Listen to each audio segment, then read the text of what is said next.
Dentro de algunas instituciones de educación formal, como nuestras escuelas, institutos y universidades, aún se pueden observar discursos tradicionales que ofrecen conceptos privilegiados del cuerpo y estereotipos culturales preestablecidos. Junto con esto, es muy frecuente el uso de prácticas pedagógicas que someten a los estudiantes bajo técnicas de control corporal y que se constituyen como formadoras de cuerpos heteronormativos.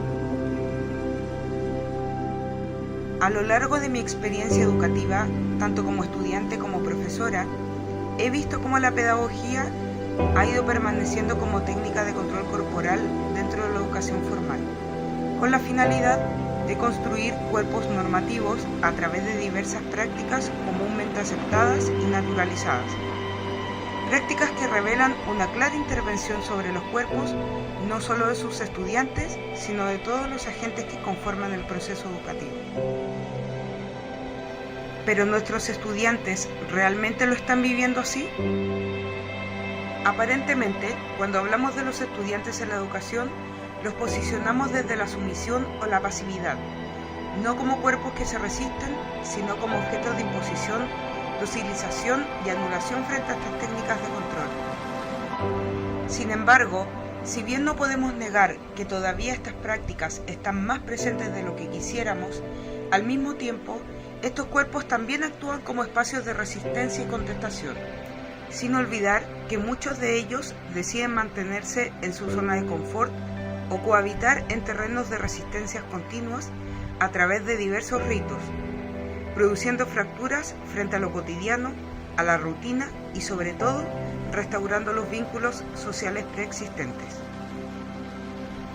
Estos nuevos modos de lenguaje buscan romper con las estructuras y narrativas hegemónicas, con los discursos binarios, la normalización y la naturalización corporal, llevando esta problemática a un contexto más local. Chile. Un país de un poco más de 17 millones de habitantes, ubicado en el extremo sudoeste de América del Sur. Comprende una estrecha pero larga franja de tierra, de paisajes, culturas y colores.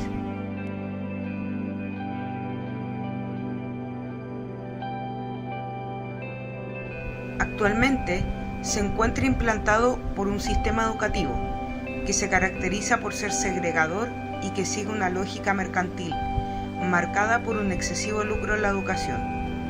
Un sistema educativo donde aún se pueden encontrar vestigios de una herencia patriarcal, androcéntrica y heteronormativa que ha ido dejando fisuras y legados que por otro lado fueron reforzados tras 17 años de dictadura militar.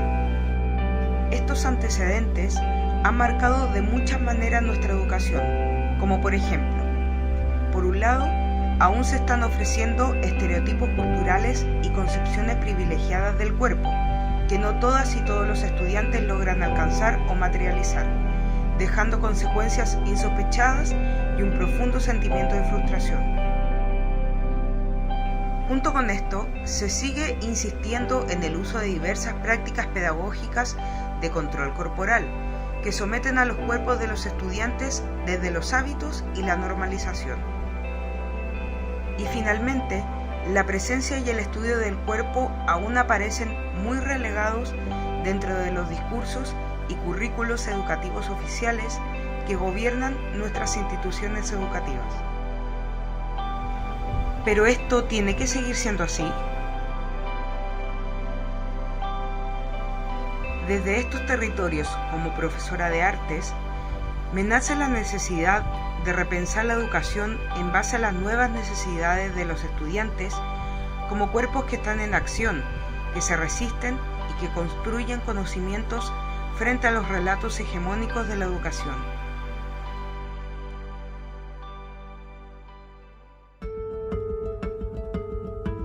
Para esto decidí enfocarme en la formación docente universitaria y conocer desde ahí de qué manera un grupo de profesores y profesoras de artes visuales en formación van construyendo sus corporeidades y acciones performativas a partir de las diversas prácticas y discursos pedagógicos que se emplean en su proceso educativo.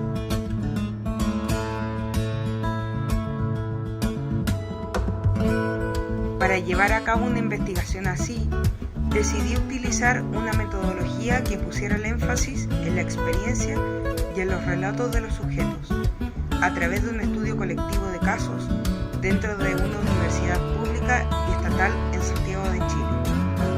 Este grupo contó con la presencia de 5 mujeres y 3 hombres entre 20 y 27 años, estudiantes de tercer año de la carrera de Pedagogía en Artes Visuales.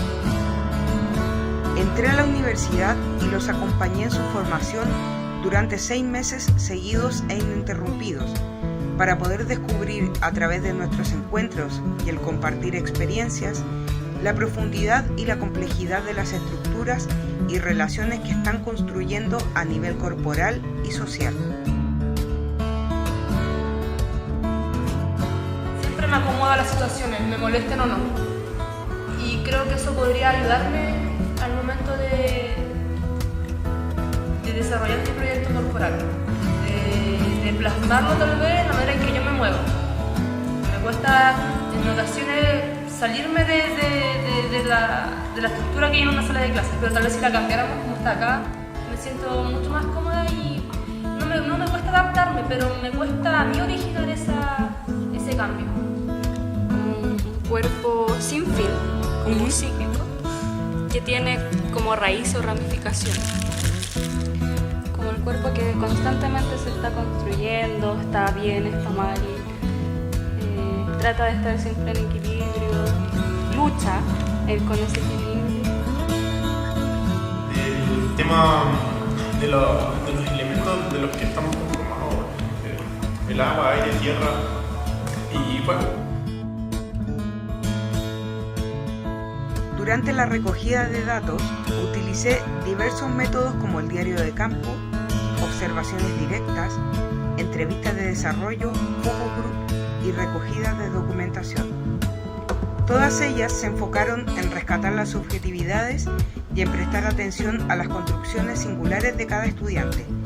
Para esto, las discusiones se centraron en establecer relaciones entre el problema de estudio y las vivencias de escuela y universidad desde los contextos específicos que marcaban su desarrollo tanto personal como educativo.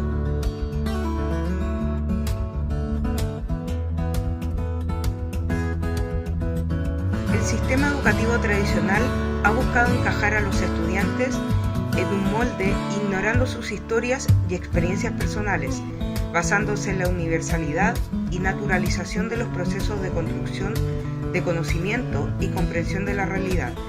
Su constante disposición de privilegiar los procesos intelectuales ha ubicado al cuerpo en un segundo plano dentro de la formación y la generación de conocimiento. Es por esto que retomo la idea de la autora Elizabeth Ellsworth de entender las prácticas pedagógicas como actos performativos, es decir, entender la educación como un proceso que no es preestablecido, que nunca es lo mismo 2 veces y que está en continuo movimiento, evidenciando de esta manera que las prácticas educativas nunca son neutrales, pues recogen las experiencias personales de quienes participan en el proceso. Esto le otorga un carácter edificativo a la educación y a nuestro rol como docentes. Por otro lado, este rasgo performativo de la educación exige una metodología participativa que tenga en cuenta la sensibilidad y la presencia de los cuerpos de los sujetos en acción, donde tanto los estudiantes como profesores se conviertan en constructores de sus corporeidades. Además, el sentido de prohibición y obligación deben quedar fuera, desplazando la idea tradicional del profesor como dueño de verdades absolutas, mientras el alumno se encuentra en un estado subordinado. Finalmente, requiere también tener en cuenta la propia historia y experiencia de los sujetos pedagógicos.